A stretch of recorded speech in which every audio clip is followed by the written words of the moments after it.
All right, so we include this wrench right here that's actually going to change the height of your jacks right here. So you can use this. It's a 3/4 inch and it works fantastic for it.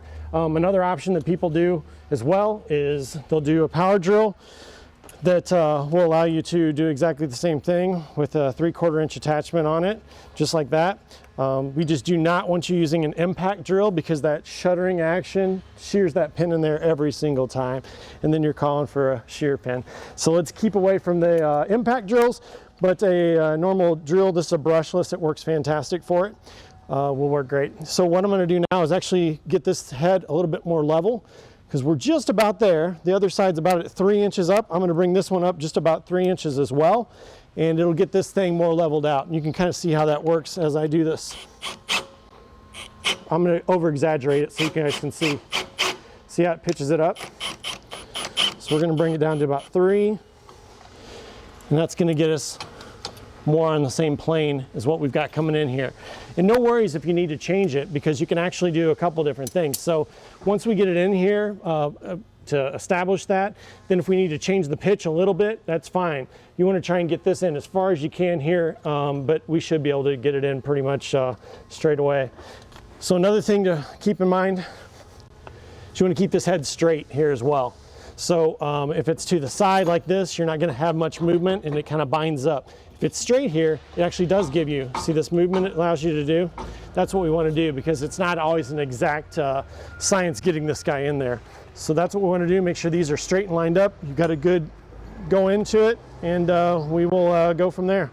We'll see if we've got it lined up. So Wes, you want to give it a shot? So he's got a camera, so he can probably do a pretty darn good job of backing it in himself. We may have to come at a different angle, but maybe not, we'll see. Yep, so it bound up a little bit, which is no big deal. So what we're gonna do is I'm just gonna take a quick look here and see where we're at. And what I'm gonna have him do is back out of this guy. And I'm gonna readjust this just a little bit, because we're just a little bit off on the height. I'm gonna bring this up just a little bit more. Actually, Wes, just stay there for a sec.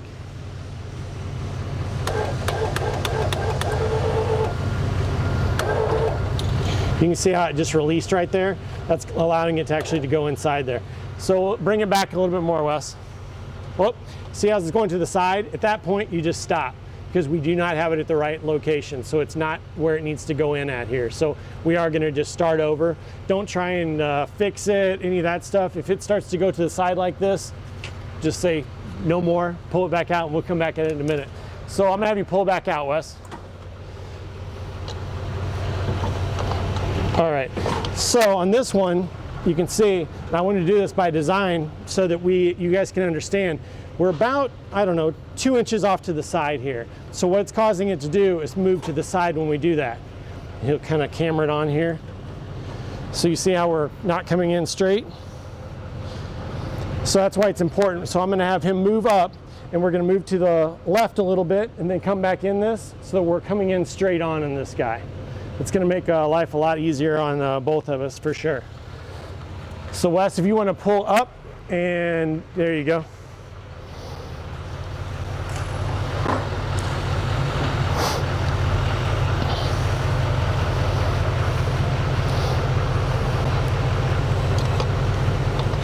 Yep, let's give that a shot. He's coming in pretty good on it.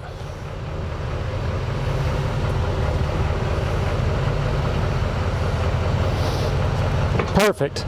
So you see how he came in perfect that time, and literally we didn't change anything except for how he's coming in on this angle.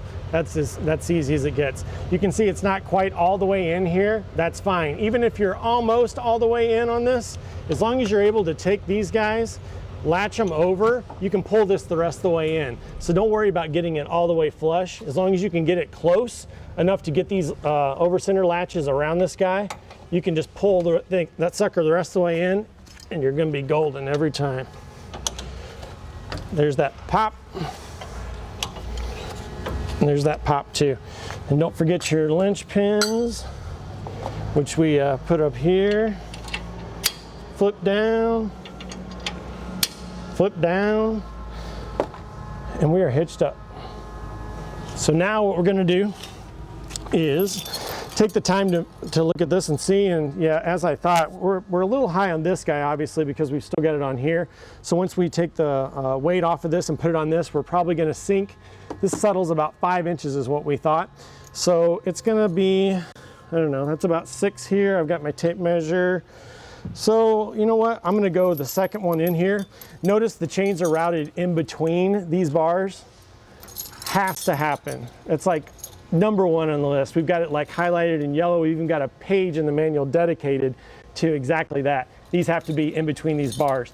If you have these on the outside of the bars, it's gonna hug this whole assembly and it's gonna cause all kinds of damage to your hitch that we don't warranty. So don't do that. Do not do that.